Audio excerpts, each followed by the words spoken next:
as a different kind of episode for Scions Extra. This is not a coach. This is not a player. We are not emergency reviewing or recapping everything. We have with us Stephen Little, the founder of Section 103, and does a bunch of other stuff. Jake, it's 8 in the morning. We've never recorded at 8 in the morning.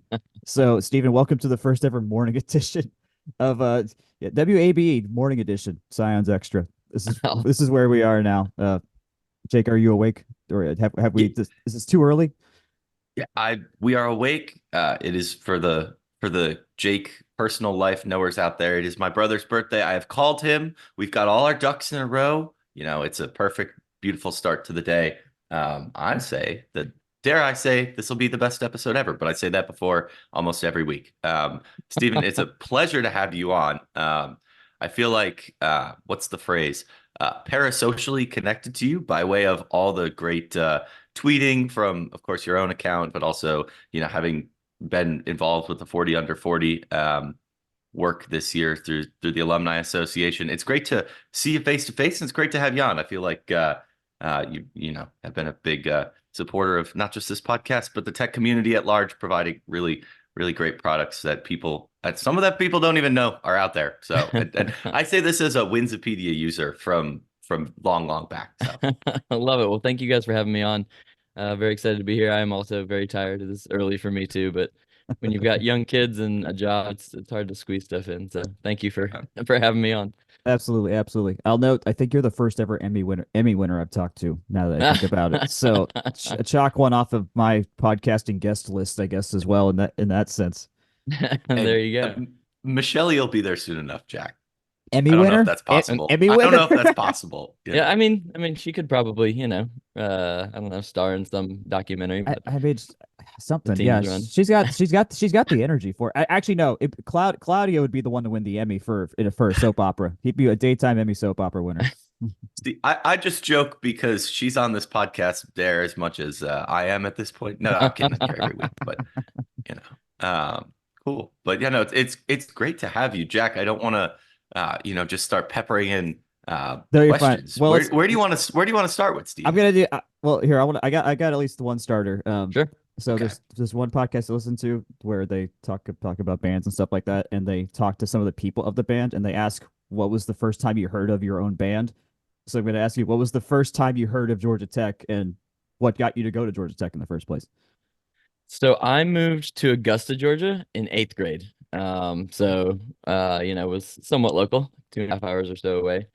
Um, and so, it was obviously one of the in-state schools. And I grew up mostly in Iowa, a huge Iowa State fan, and was all through high school. And as soon as I got to college, so it wasn't, until I actually went somewhere for undergrad that my allegiances kind of shifted. So when I was in high school, I didn't have a dog in the fight, if you will, between Georgia and Georgia Tech. And Mhm. I'm old enough that when I was in high school, I think Tech won 3 out of 4 in football. So in my mind, it wasn't like it is now, where it's like, oh wow, the whole state's Georgia fans. Like I didn't know any differently at all. I think it wasn't until I really got in college and realized, like, oh, like there aren't many of us at Georgia Tech that are fans. So yeah, that's kind of how I ended up there. Okay, yeah, so Iowa. Okay, there's not many in the Iowa Georgia Tech bubble, or at least cosphere. One of my old roommates Yeah, actually had an Iowa State shirt, but he lived in Minnesota yeah. and Well, You came got from there you you go. got Minneapolis. Ben Lammers, star of Gran Canaria in the Euro League and former guy who just does this at the post a lot in Oh God, basketball. there's Um, I Yep. I I used love Ben to Lammers. have an Iowa State sticker and a Georgia Tech sticker on the back of my car way back in the day. And I remember one time at a red light on North Side, I got behind a car that had an Iowa State sticker and a Georgia Tech sticker, and I wanted to like run up and talk oh to them my and be like, God. "I found you! I found the other Iowa State Georgia Tech fan." This might be me projecting what I know to be true about, talking about jumping ahead a little bit to some of your other involvements. Sure. Um, it seems like you work Iowa State into the March Madness stuff a decent amount. Am I crazy to be putting that together? You're not Or crazy. are they just So in the tournament more than we are? yeah, Because like well, that's kind I of think That honestly helps. that's That probably what helps. happened. But funny story. So yes, you should jump ahead a little bit. So I'm sure we'll get into this, but my full-time job and why I have an Emmy is I work on the March Madness app, and I have for 13 years now. And when I started there at what was then called Turner Sports, right across the street from Georgia Tech, I was the lead designer on the March Madness app. And so anytime I had to mock anything up for NCAA.com or March Madness Live, every single matchup that I would always mock up was Iowa State versus Georgia Tech. And it became a thing. Like the people at the NCAA were like, who's this person who just loves these two schools? Why are they in every single mock up? And so they got to know pretty quickly that that's where I stood. And so the first year that we had the March Madness app was 2010. We had taken it over from CBS. And of course, all my mock-ups and all my test images were Iowa State and Georgia Tech. So I had, I think, it was Marcus Weiser, Jamal Tinsley. This is way back. This is a 2000 Iowa State player from when they made the Elite Eight. And I had Jarrett Jack from when we made our Final Four run. The two players that were in months of testing for the app. And so we go live with our first ever March Madness app in 2010. And the first game that goes live, instead of pulling in the production images, what got pulled into the live app was Marcus Weiser and Jarrett Jack representing the two actual teams in the tournament. So then, of course, everyone looks at me because they know I'm the Iowa State Georgia Tech guy. Like, what'd you do? I'm like, I didn't do anything. Those were the test images there for months. Somebody else pulled in the test images. So that was a fun start to my March Madness career there. That is amazing. I love that. I was actually going to ask next about like your time at Tech because you were there during 04, so you got the Final Four run. You got to be there for all that. I did. Insanely jealous I am because I got the lovely run of 2018 to 2022. Yeah. What was campus like during that time? When there was when Tech was a clear powerhouse in the sport. Yeah, it was awesome. I got such lucky timing. I mean, Hewitt was like pretty new, and it was just all of a sudden, we're really good. And I remember that year, we played in the preseason NIT, which was in Madison Square Garden. I think we played, Texas Tech and UConn, but UConn was number one at the time, and we blew both of them out. And I think we all kind of like, oh, like we thought we might be kind of good, but like we might be like legitimately good. And then we started the season like I don't remember 13-0 or something crazy. And I think it became pretty clear, like, oh man, like we got a shot at this. And then, the ACC was, I think, a good bit better then. So conference season kind of brought us down to earth a little bit.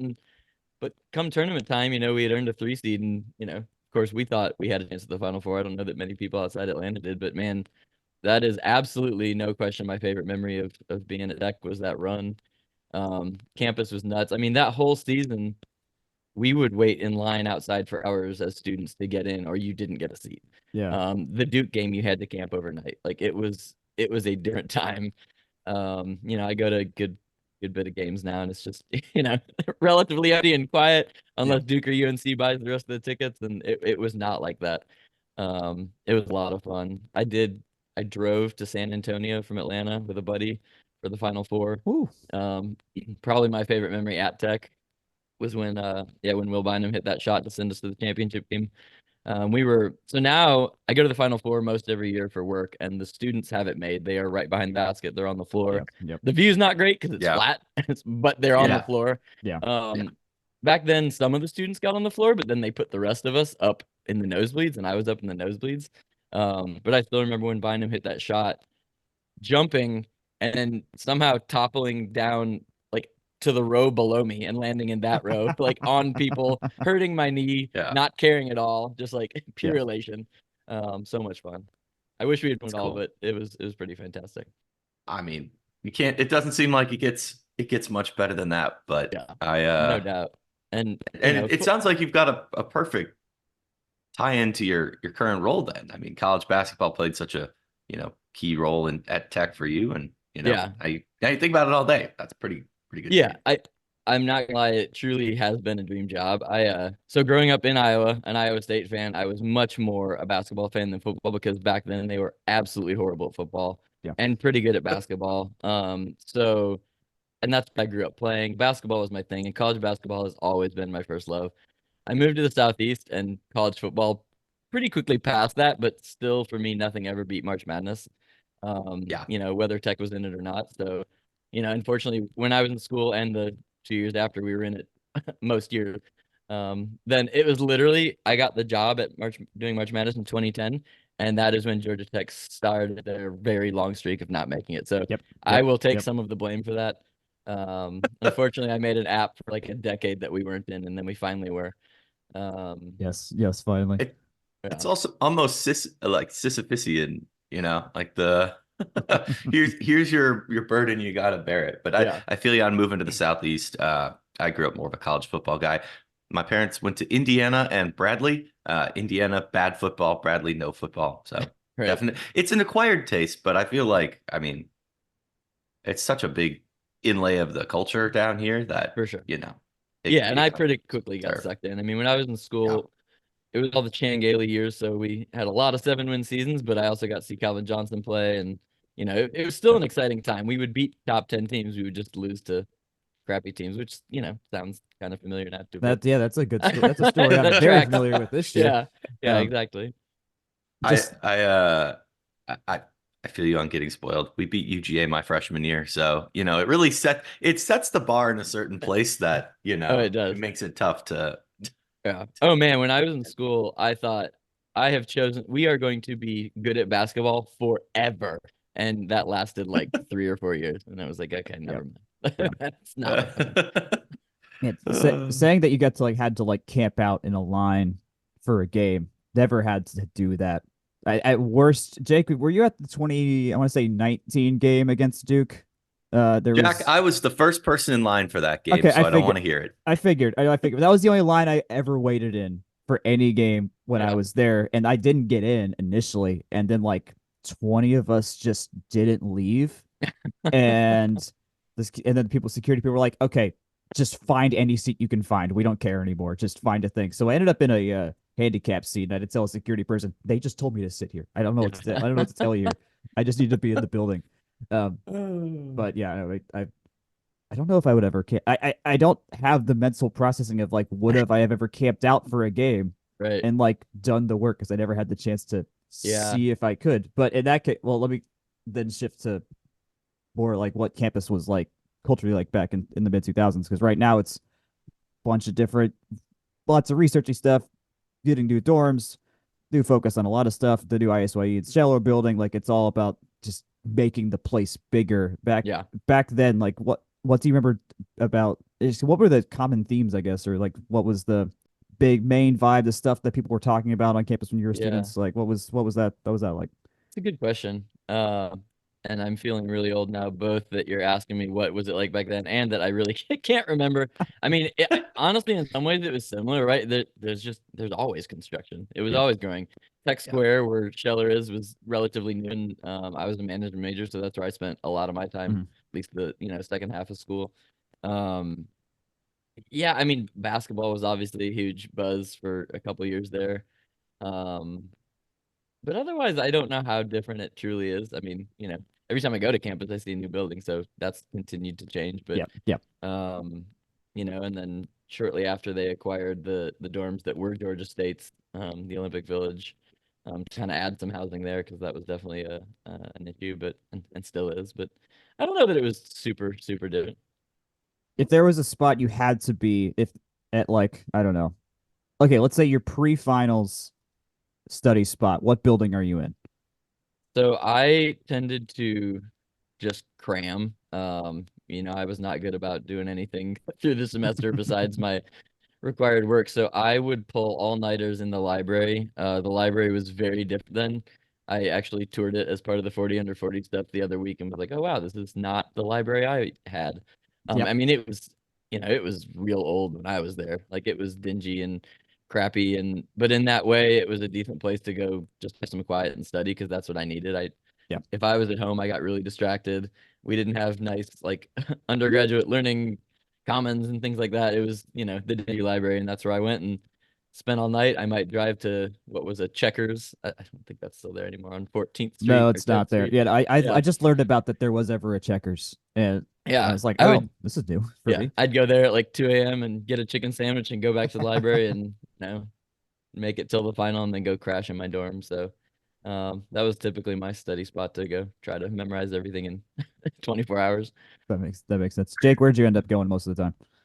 Where did I end up going? Yeah. So I didn't have most of a library for most of the time I was in school. Related question: did they take you up to that conference room on the new top floor that they added to the library? No, Kind of overlooks the stadium. Oh my gosh, it's beautiful no, space. that's awesome. I definitely it's probably my favorite new space on campus, but it didn't It's really exist nice. when I was in school, kind of deal. Yeah.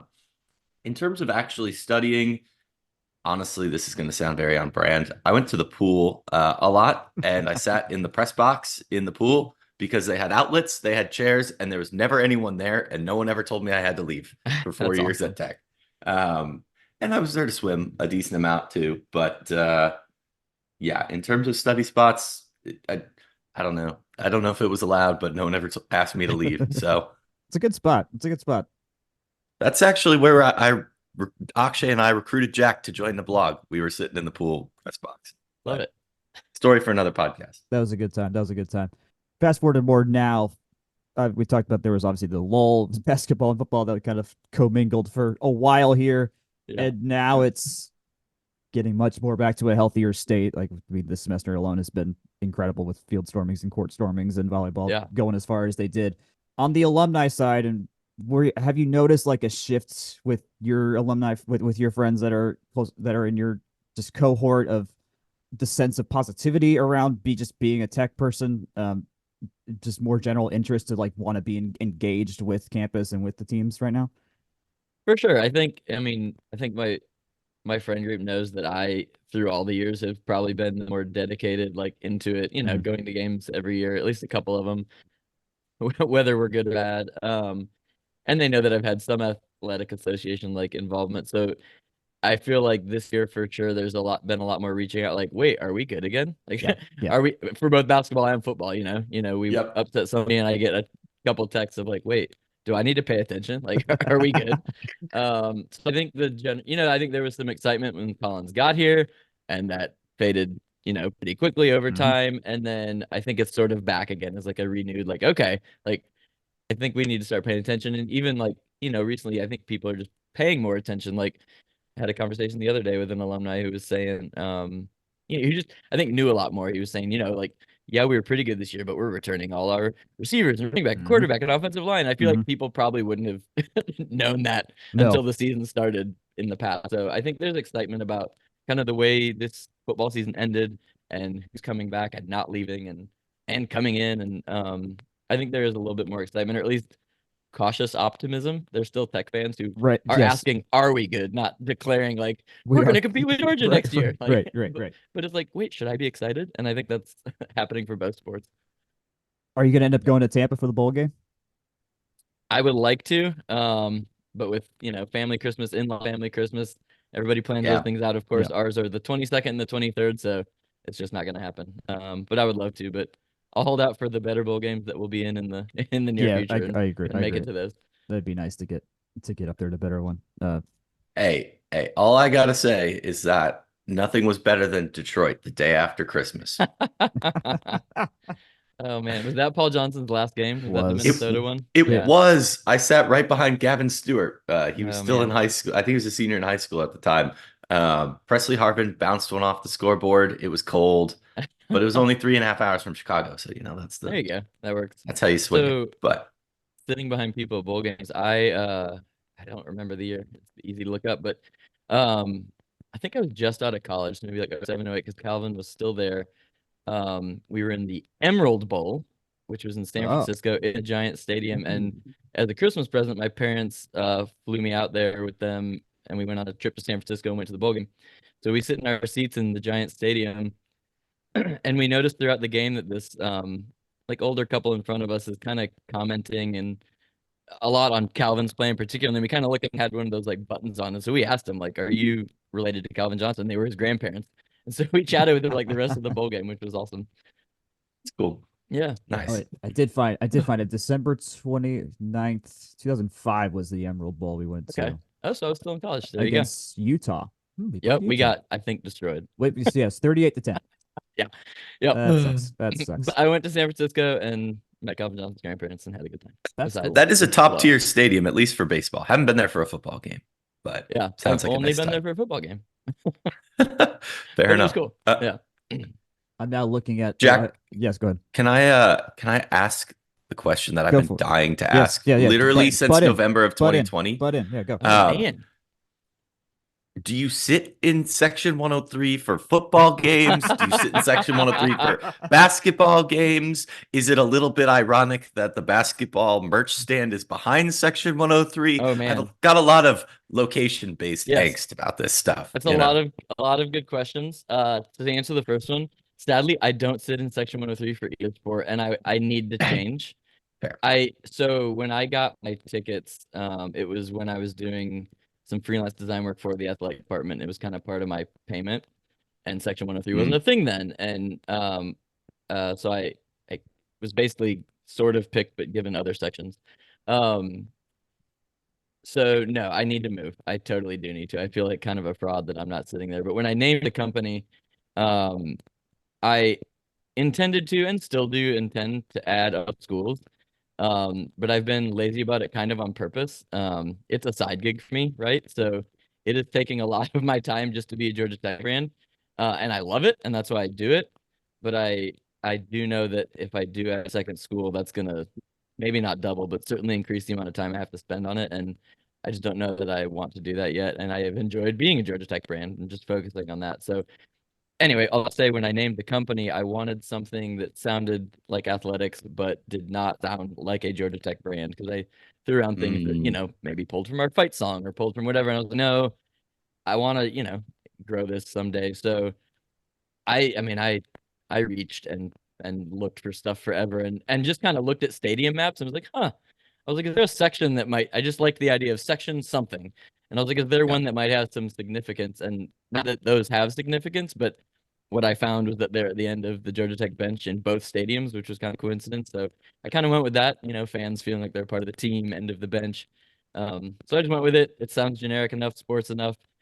The only thing I don't love is that people a lot of times can't remember, hey, yeah, you're section one, what is it? Like, and I'm like, yeah, I probably should have anticipated more, but I think with repetition, people get it. And then your last question, I love that the basketball merch store is at the top of section 103 and that the PA announcer constantly says, visit the merch store at the top of section 103. And I don't know how much coincidence there is to that or if they're playing off my brand, but I'll take it. Unfortunately, our stuff is not in that store. I've had a couple conversations and they've not gone anywhere.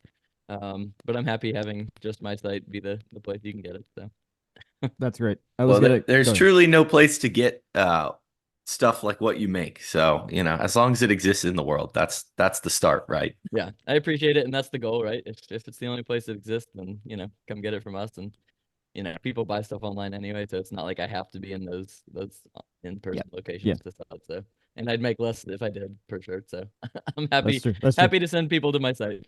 I was gonna shift over to this stuff anyways, because I mean I've had aside from the fact that it's been great to have Section 103 as a sponsor for a bunch of our stuff now, and it's the ideal.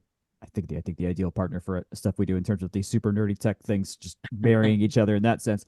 I've had a bunch of different conversations throughout the years with folks. It's just like there is a gap in good tech merch out there. Like I've had multiple conversations with folks like, why aren't students making merch? Like we could make some of the best, unique, like hyper tech focused stuff out there, and there doesn't seem to be good energy for it. And you got to go buy overpriced stuff at the bookstore usually to get anything. Right. Just wherever. That's just where the most of the volume is. I'm sure you had somewhat of a similar feeling come time when it was like, okay, this seems like a fun thing to do. So what was the inspiration behind starting Section 103 and doing that as a side gig? Yeah, so a big part of it is what you just said. I'll back up and try to tell this story as short as I can. Because it was kind of a long road of different side projects that got me there. So yeah, I've always had this itch to do something entrepreneurial on the side. Despite having what really is a dream job. But years ago, I started managing the design team at work instead of designing stuff. So I really had that itch to create something, right? So, backing up, probably around, I'd say 2010, 2011, I was writing on a sports design blog that I had started. That was about sports uniforms, courts, fields, just the aesthetics of sports. And Georgia Tech's brand at the time was a total mess. Not just like the apparel we're talking about, but their logos, their word marks, the field, the court, the uniforms. We were with Russell Athletic, which contributed to part of it.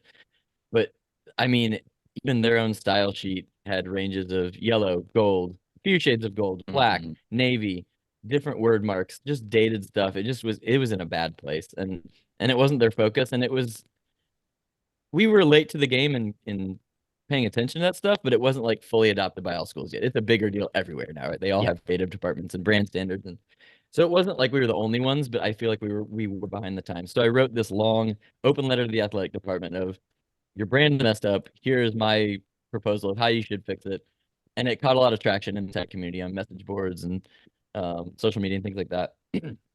And shortly after I posted that, Sean Bedford, who had just stopped playing football there, had not started doing the radio stuff or anything yet, but he reached out and said, "I love what you did, and I'm putting together a proposal for the athletic department for a number of things, but I'd love to include your stuff in it." And so we met a few times, put together a presentation, and showed that to a few people in the athletic department. And at this time, I had not met anyone in the athletic department. I had just been a fan writing open letters on the internet. Um, and it went well. They really liked it. It wasn't going to move the needle necessarily at that time, but they just kind of liked what I was thinking and what we were doing. And that led to some freelance design work with the athletic department, where I was largely designing t-shirts that the football team would wear, sometimes t-shirts for fan giveaways, posters, logos for events, things like that. Um, which is really cool and a dream come true. And that's what ultimately led to designing the football field paint job.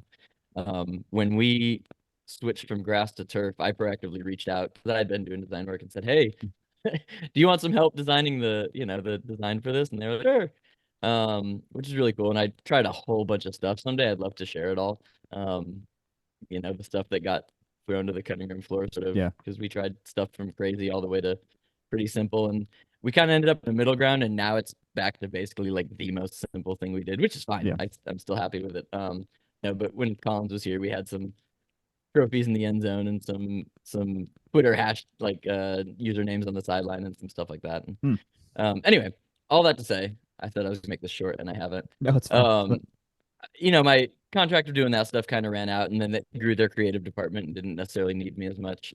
Um, so that itch kind of continued, and you mentioned Winsipedia. I started Winsipedia with some buddies a number of years ago, and sadly have not really updated updated it since then, minus updating the data. But one thing we did try for a minute there, because I just wanted to try it, was some apparel.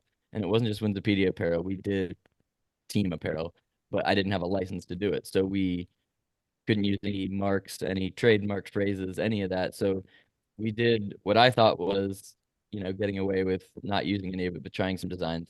I spent way too much time on it because I did every Power Five school.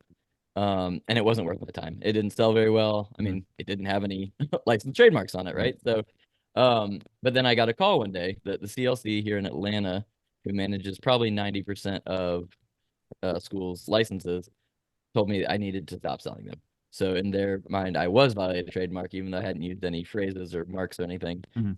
There was some precedent in the lawsuit, that if you even use school colors and basically try to represent the school, that they can say, you're trying to pass this off as a Michigan shirt or Georgia Tech shirt. And so they told me to stop. And I happily did, because it was not worth my time. Yeah. And they said, you have two choices: stop or get a license. And I said, well, what does that look like? I've always been told it's very expensive, it's very hard to get. And they said, yeah, that used to be the case, but it's not so bad anymore. Like, if you want to have a call, let's do it. So I had a call, and learned, that it is achievable. And it's a lot harder when you're a startup like I was. If I was already an apparel company producing something else and could show numbers and say, like, look, we already do this, it would have been, I think, a lot easier. Right. But it led to me applying. You apply on a school by school basis. So I just applied for Georgia Tech, and CLC doesn't really control that decision. They send it to Georgia Tech and they say yes or no. And they say yes. And I think obviously a large part of that was I had done some work with the athletic department, knew some people there. I didn't know anyone in licensing, but my athletic department friends put in a good word, and that's basically how it started. But I did have put together a full, proposal of why I want to do this. And so back to your original question 20 minutes ago that you asked me, I saw a huge hole in the market, right? Yeah. For a lot of stuff. I went to the bookstore to just kind of look around, and there's just such a, or at least at the time, there was a wide variety of shades of gold and yellow. We had introduced a word mark that Adidas and CLC came up with maybe a year prior to me starting Section 103. So we finally had like Georgia Tech written the same way all the time. Yep. But you Yep. go to the bookstore and it was not on any of the merchandise. I'm like, why did we do this if we're not using it? So a big part of my pitch was, as basic as this is, I can promise you that I'll sell stuff in the right gold with the word mark on it. Like I can start there. Yeah. And I told them about all these other, design ideas they had, tech traditions, blah, blah, blah. But they were like sold on the gold and the word. Like they're like, awesome. If you can get this out in the marketplace, like it's yours, do it. So that was a big part of it, was the hole that you mentioned. It was just, Yeah. and there wasn't quality stuff. I think when the uniform provider switched from Russell to Adidas, everyone got really excited. So we're gonna have such awesome merch, and then it didn't really happen. No, that does not happen. Yeah, I mean, Adidas makes sideline polo and they make some pullovers and stuff, but there was no inspiration there. It's just like, hey, here's the logo on our shirts, and it's the same one you get from every school, and Yep. it just didn't really happen. So I jumped at that opportunity, and it honestly kind of blew up from day one. I think people were so starved for that stuff because when I launched, I only had, I don't remember, but fewer than probably 10 products, and half of it was just stuff with the right colors and the logos on it. Yeah. People were like, "Oh my God, it exists!" So fortunately, I've been able to use that to grow and add designs I want to do to all that. Yeah, no, that's good. I mean, that was a thing I noticed back in the Russell days was like, yeah, there's 4 different shades of yellow on the football jersey. Oh my gosh. Like, Yeah. why? That No. doesn't check out like at all. And I'm glad they've paired, at least I assume partly inspired by you, but like gone to the old gold and like tried to emphasize like, okay, this is what the gold is. There's a gold for Buzz, and then there's a gold for everything else. And Yeah, trying to stay in that for lane. sure. Yeah, they've cleaned it up, and I don't know that I had anything to do with it. Hopefully, it inspired somebody to make that change. But yeah, they've cleaned that up.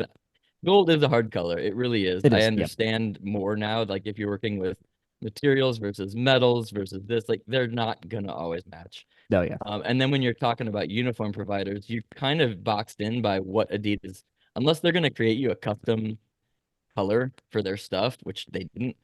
They're gonna tell you this is our Vegas gold. Like these are what your uniforms are gonna be. But at least Adidas, matches themselves.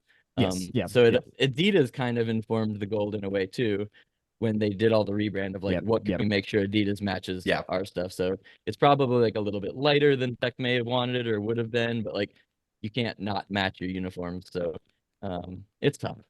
It matches the rec. That was the big tagline I remember the AA putting And out. that's what I had told them for years too. And I'm sure I wasn't the only one, but I was, you have an iconic mascot painted metallic gold, just match it.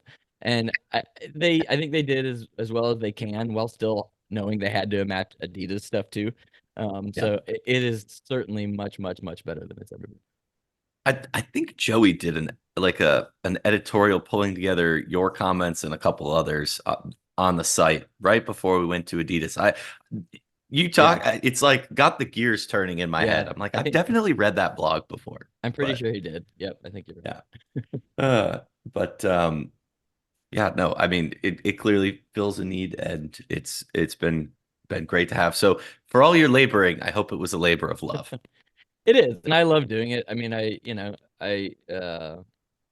yeah, it's fun. I spend the free time I have like in the evenings working on either new designs or inventory or stuff like that. I really have enjoyed it. I've learned a lot. Done a lot better than I did in the beginning. Just making good decisions in terms of ordering stuff, and it's been fun. It really has. And I really would like to add schools and grow this. I mean, I'd love for it to be a full-time thing, but I'm in no rush to do so with a comfortable job. And if anything ever changed there, the first thing I would do is go try to add schools to Section 103 and make it a bigger company. Brand. Yeah. Well, I want to ask about getting into the NIL space too, because that's now the new part of it that you've been allowed to do, and it makes sense that you would jump into that as soon as you can, because if you're going to have good gear, well, someone wants to wear the Haynes King shirts out there somewhere, and quickly as well, and in the right stuff in the right format and everything. So how did you when you realized that was a possibility?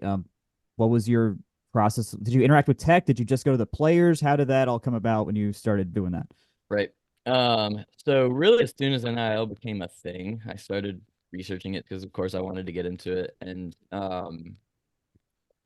I reached out to tech initially because CLC did send out some documentation when it kind of all first came through. And here's everything you have to do if you want to do this. And there's a bunch of rules, of course.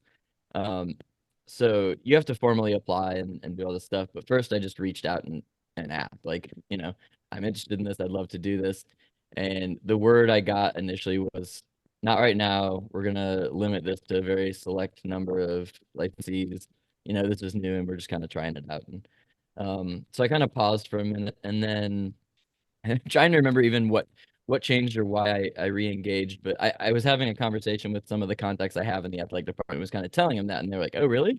They're like, "Let's let's try this again. You'd be perfect for this." And I think basically I reached out again, and they helped push it through the door, and I basically officially applied this time, and they kind of helped move it along because they knew that there was benefit for their athletes, and Right. and it was a logical way to do this, like the right way, the way NIL was intended to be, is we sell stuff with your name and likeness on it, and you get a cut of that. So the process is I apply through CLC for an additional license. Basically, now I have an NIL co-brand license, um, because to put both Georgia Tech license stuff on it and their name, you have to get that co-branded license, because you could go Gotcha. make a Haynes King shirt that is an illustration of him that leaves out all the Georgia Tech logos Right, and stuff right. like that, and Yeah. sell that without that license. And I was prepared to do that if Georgia Tech said no. I was gonna, try something along those lines. And I did reach out to a couple of players. Actually, now it's all coming back. This was back, like I reached out to Jeff Sims and Jameer Gibbs, um, before I had the license, and kind of said, "Would you be interested in doing something like this, non-licensed?" And just didn't hear back. But they were also bigger name players who probably had, Sims had like a Mercedes deal, so he Yeah. probably Yeah. didn't care.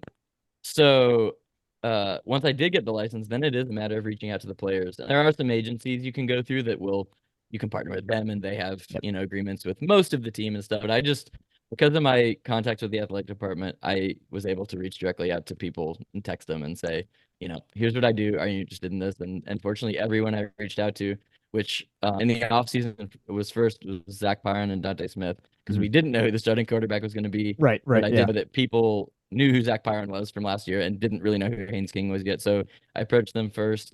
And fortunately, they both said yes, and we did that. And then the day that Haynes King was named the starter, I reached out to him immediately and was like, Yep. "Hey, do you want to do this too?" And he, of course, said yes. So it's been great having them. And then once I had those, I was able to reach out to Miles Kelly on the basketball team and say, like, "Here's what we've done. Do you want to do something similar?"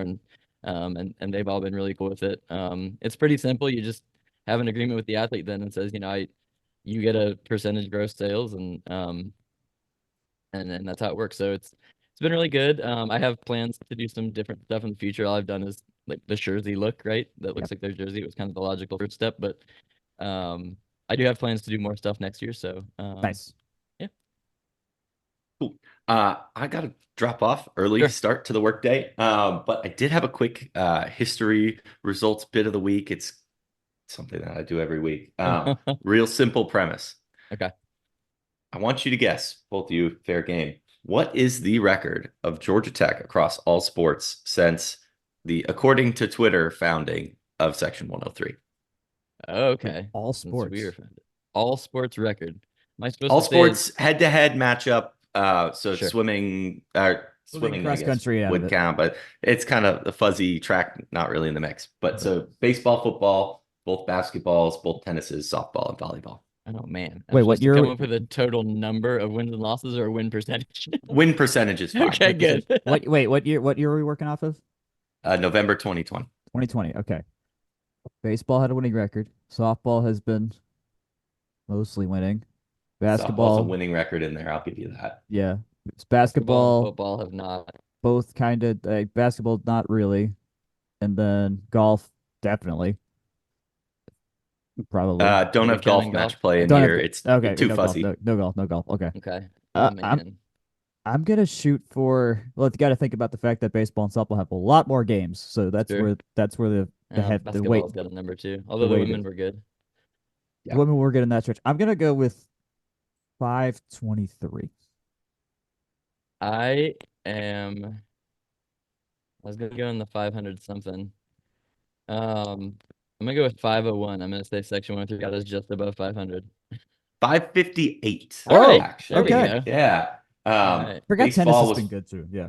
baseball 561, football an even .333, men's basketball 478, men's tennis perfectly balanced as all things should be. Yeah. Softball 542, volleyball 750. Oh, look at them. They're real helpful there. Thank you, Women's volleyball. tennis 614 because they play a very tough schedule, and then women's basketball 573. So positive. All right. That's what we like to see. Go There you go. Jackets. All right. To wrap up, I guess you mentioned you're thinking about going with new athletes next year and stuff like that. Are you looking at volleyball? Are you looking at softball, baseball, the rest? Because I mean, there is a ton of athletes here as well, and it's beyond just the football, basketball landscape. For sure. And I'm sure, and especially with volleyball getting just growing and growing and growing, like Yeah. there's definitely a hole there for those athletes as well. Yeah. I've definitely considered it. I wanted to see how a season of football and men's basketball have done just in terms of sales. And yeah, and we'll see and go from there. I have plans certainly for football next year, both in terms of some athletes to add, but also like what else to do with Haynes King besides just jersey and things like Right. that. Yeah. But yeah, I certainly would love to, get into volleyball, baseball, really any sport where we have somebody, probably pretty notable that people would be excited to buy something of. I'd certainly be open to. Because it's a fun space to play in for sure. It's lovely. It's lovely. I love just checking what's new on the site. What's there, because it's just we don't have this. Just having it's a great bit. I guess my last question. I think I mentioned at the top that you're part of the 2023 40 under 40 this year. Yes. As I guess one day hope to be there. I don't know what at some point. What's that? What is that experience like to get thrown into that mix, and how do they treat you? What do you do on campus? What's special about being in that 40 under 40 group?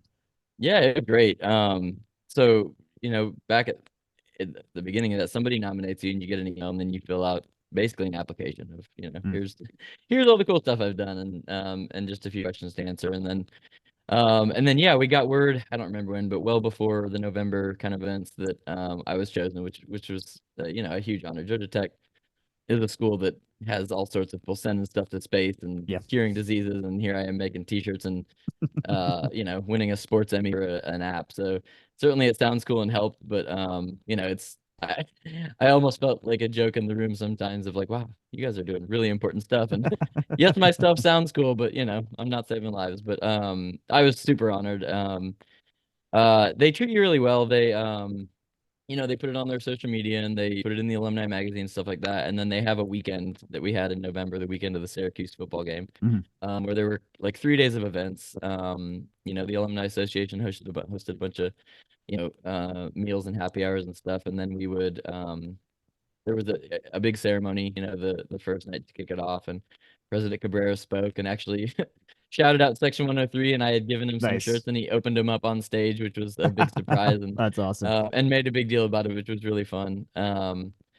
But yeah, the award ceremony was really cool. They say stuff about some of the people, and we get the award, and there's a meal, and you get to talk to a lot of alumni association people and President Cabrera, and it was really fun. And then the next day we all spent on campus, and I think 35 or 36 of the 40 came to campus, and people came from France, Turkey, like all over the place, California, you name it. People have gone on to do some really cool stuff. So the provost spoke to us in the morning at breakfast, and then everybody went to their individual schools. So the school of management hosted me and the 2 other Scheller grads that were part of the 40 under 40, and each school kind of put together on their own day of programming. So we did a tour and spoke with some current students, had lunch with the dean. They recorded a podcast and like a video of each of us just asking some questions. And then there was like a happy hour, and then the last thing was the Syracuse football game. There was a tailgate at the Alumni Association. And again, we went and sat with each of our schools. So I was in Scheller Suite that night, and yeah, it was really fun. We went down on the field after the first quarter and waved. I met Damon Stoudemire while I was down on the field. Oh, Just neat. Happened to turn around and he was standing there, so I said hey and told him I had a Miles Kelly shirt, and yeah. But it was a really fun weekend, a huge honor. I think the Emmy helped, and Section 103 being a Georgia Tech brand got me over the edge, and I'm 39, so I squeezed it in my last year of eligibility. There you go. Yeah, it was a really fun time and a big honor for sure. That's really cool. That sounds like a fantastic weekend. No doubt. Yeah, glad you got to see what Scheller looks like now. That's where I was for my last, I guess, the latter half of your Scheller career is mostly actually at Scheller. before the front half. So Right. yeah, that building's come along. They've got Yeah. so much new stuff going on in there. That's been and solid people in there too. Yeah. I have Yeah. not It was, heard. Everyone I know that's gone through there has enjoyed it. So yeah. um, It was great. glad they're doing as good now as they were back when you were there as well. So For sure. well, with that, Stephen Little, thank you so much for coming on. It was a pleasure. We'll be referencing lots of your work, I'm sure, in the coming days as well. So thanks for being part of our greater From the Rumble Seat family. Of course. Thank you so much for having me.